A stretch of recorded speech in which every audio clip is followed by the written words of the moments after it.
There are dozens of epic locations waiting to be discovered in the depths of space in the EVE Online universe, far more than I ever realized.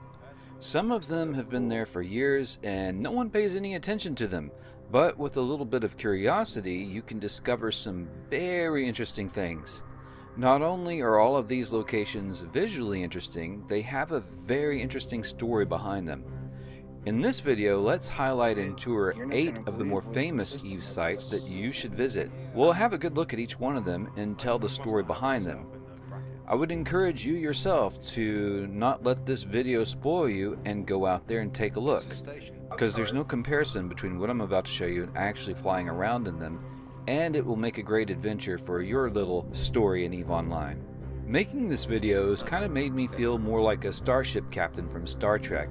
I brought a few friends with me on this adventure, and although I love exploration, I thought that I'd seen most of the interesting things in EVE since I've been in the game for over 13 years. Well, I was wrong, because it's very easy to take amazing things for granted in EVE. EVE is not really a loud game like other titles, so to be aware of these things, you have to be curious and inquisitive. When you've finished watching, if you're an EVE player, feel free to mention in the comments what other sites are interesting, because there's no way I can cover them all in this video. Okay, let's get into it. Me and my ragtag group of friends got into fast interceptors and some covert op ships, and we first traveled to EVE Gate.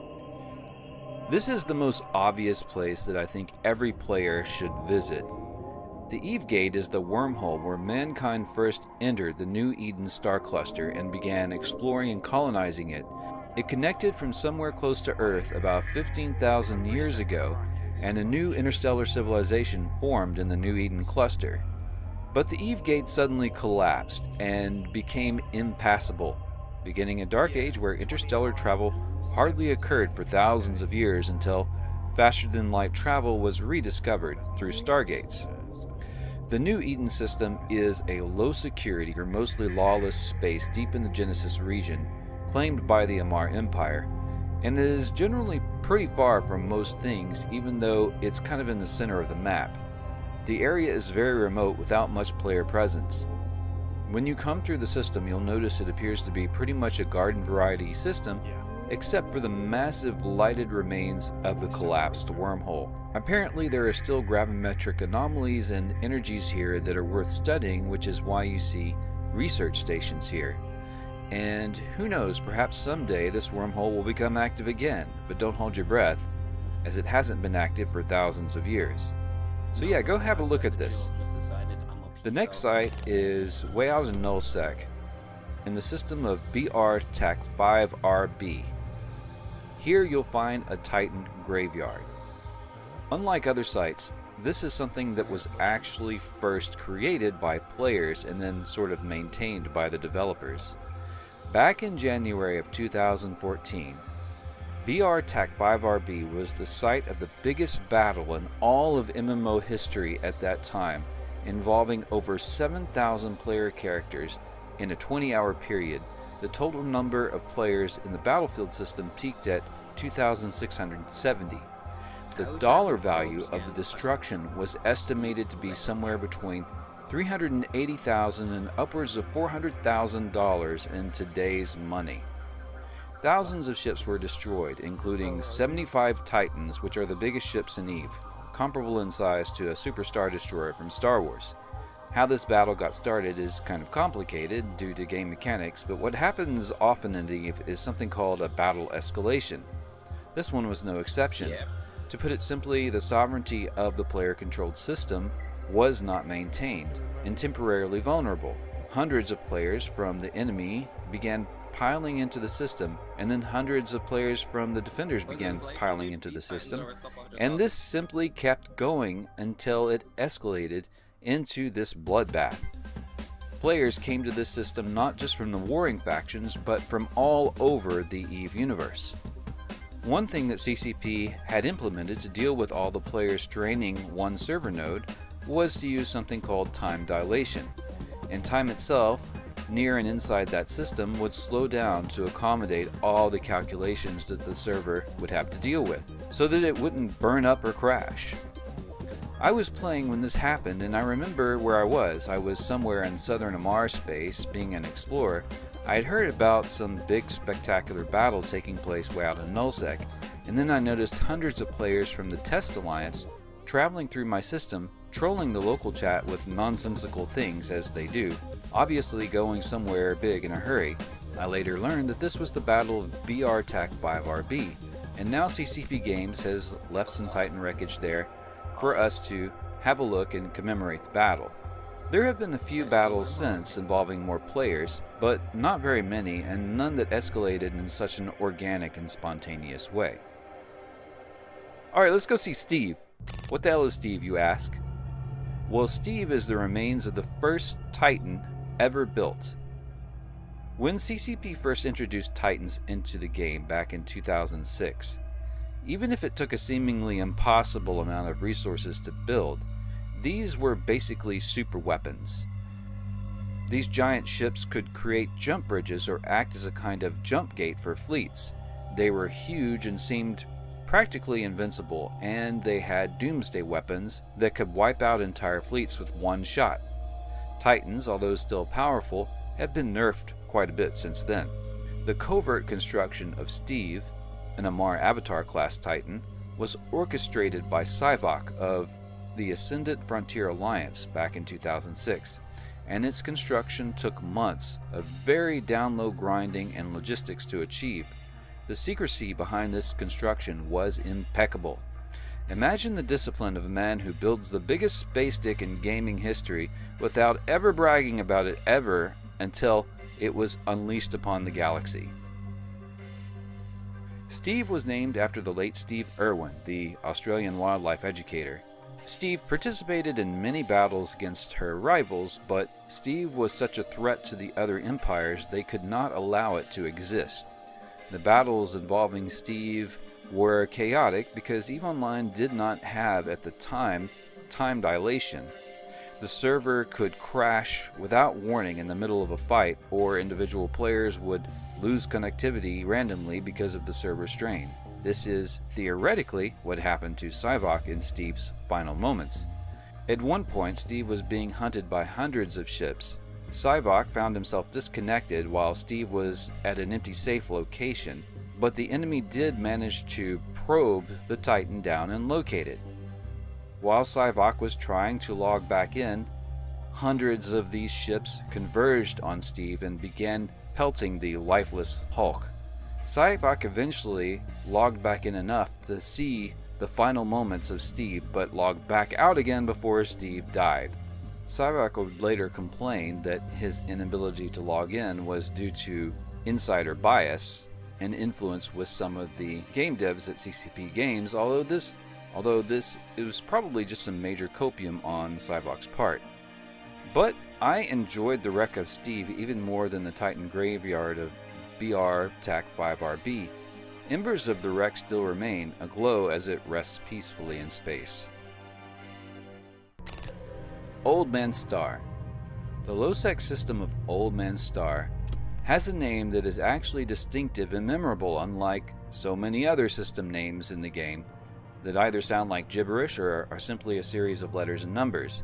And that's because how this system was connected to the Stargate network has a very cool story behind it.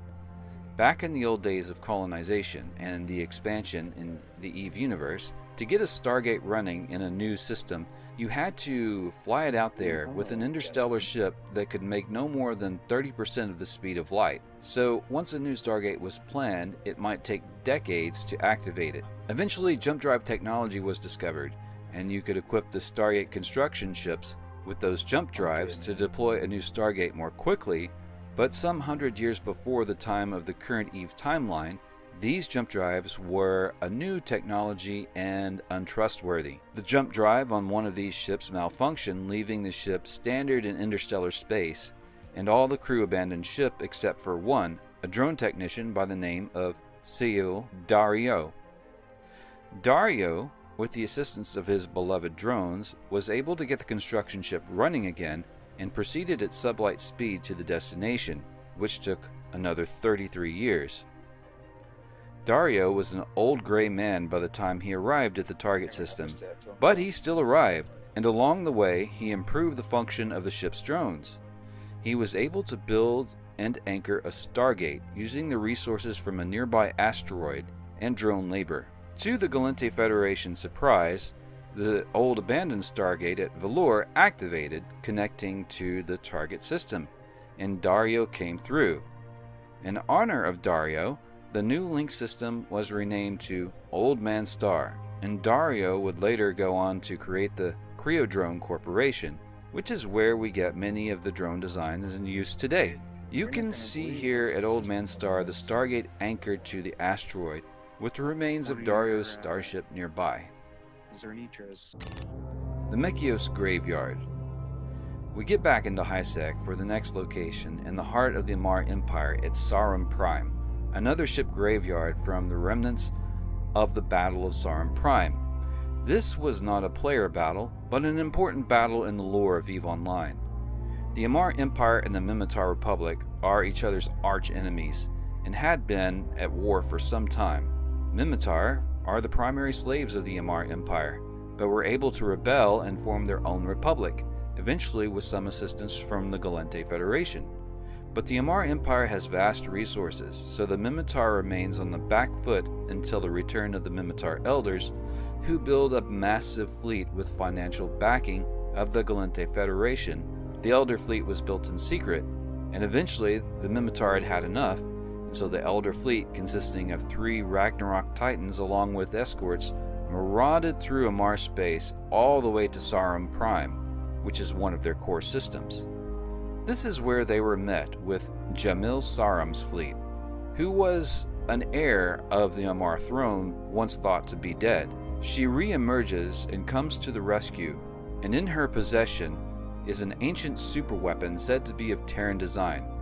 She uses the weapon once and decimates the Elder fleet, and then is of course shortly thereafter crowned Empress of the Amar Empire. So in this site you can see the remains of the Minmatar Elder fleet and some remains of the large Amar ships, and this statue of Jamil Sarum, a monument to her heroism. Now Empress Jamil Sarum is an interesting and mysterious, quite controversial character who was under the influence of an intelligence thought to be the remnant of the ancient Jove Empire called the Other, which is also related to the enigmatic Drifters. Jamil's ship was actually destroyed by the Drifter fleet, as was her pod, so she is apparently dead, we think. Okay, the Verage Anchorages. We're going to go to Pochven, and here we're going to get into something that I really love, and that is anything Triglavian related. The Triglavians are a remnant of an ancient Jove faction, almost as enigmatic as the Drifters, except that by running Triglavian related sites, players, or Capsuleers, can gain access to their technology and ship designs, and their ships to me are still some of the most awesome ships in the game.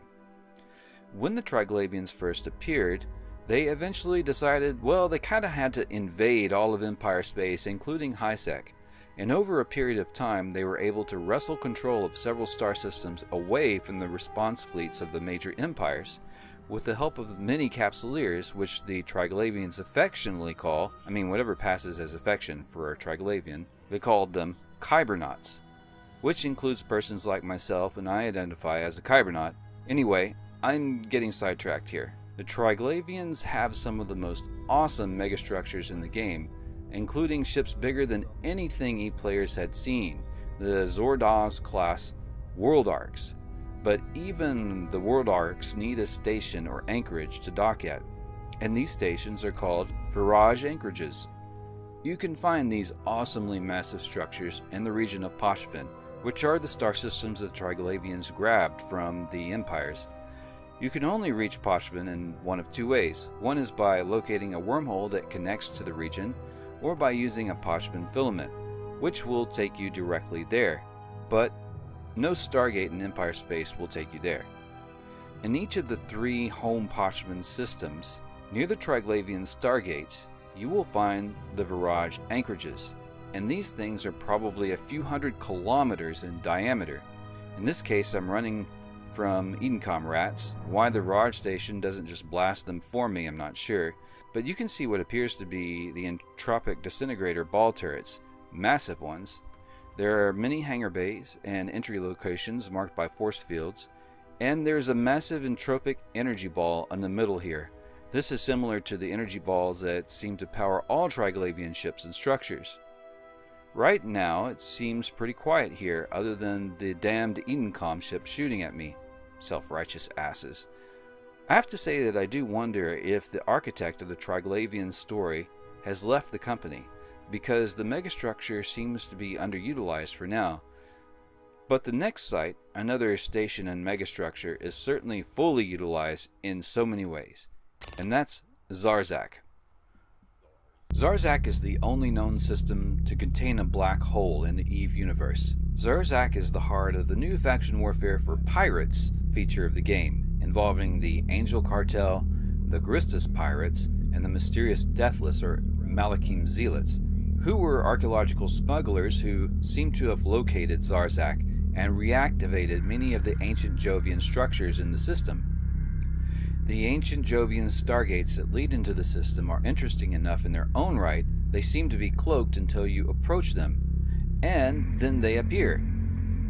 And there's all kinds of interesting art going on around them. When you enter the Zarak system, you'll notice that you're inside a massive space cloud, and there's no local chat, so there is no way to tell exactly who is in the system right away. Now Zarak connects to 2 nullsec stargates and 2 lowsec stargates at all times, so it's kind of a newly formed hub for travel. In the interior of the system you find a massive ancient space station. If your standings with the Malachim Zealots are okay, you can dock there. The interior of the station is not unlike a player-owned structure, but it's so much more. This is a pirate hub after all, so you can see ads for pirates all over the place. You can see Angel Cartel battleships coming in from a distance, and you can see the structure of Jovian technology. If you travel too far outside the established protection zones, the problems of a nearby black hole will begin to tear your ship apart. And also I'll find that the computer doesn't always know where to align to, so you may have to navigate manually to get back into the protection zone. Near the main station there is what's called a shipcaster. If you have joined Pirate Faction Warfare, this shipcaster will send you directly to the heart of the pirate insurgencies, to the forward operating bases. This is where the corruption of Empire space starts. Also, when my friend Nacho and I just took the time to stop and look, we realized that the Zarak system is in a state of celestial catastrophe. The nearby blue star is actually in the process of being consumed by the nearby black hole. There is a stream of stellar gas that is being siphoned over to the black hole.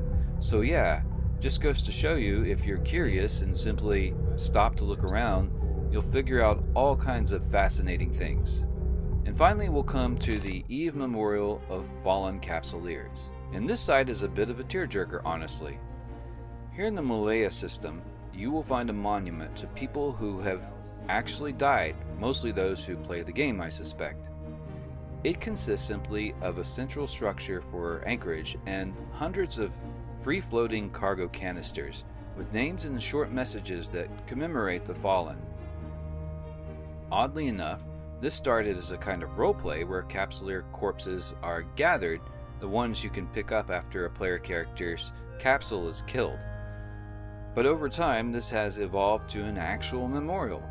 The cans dropped here within 200 kilometers will stay in space either indefinitely or much longer than the usual can will. I'm not clear on this. But just look at this place and all these cans. There are too many for me to count. I had no idea there were so many players who have had their lives impacted by the passing of some other player or someone quite close to them, and think to take the time to actually drop a can and commemorate their fallen loved ones in a space game.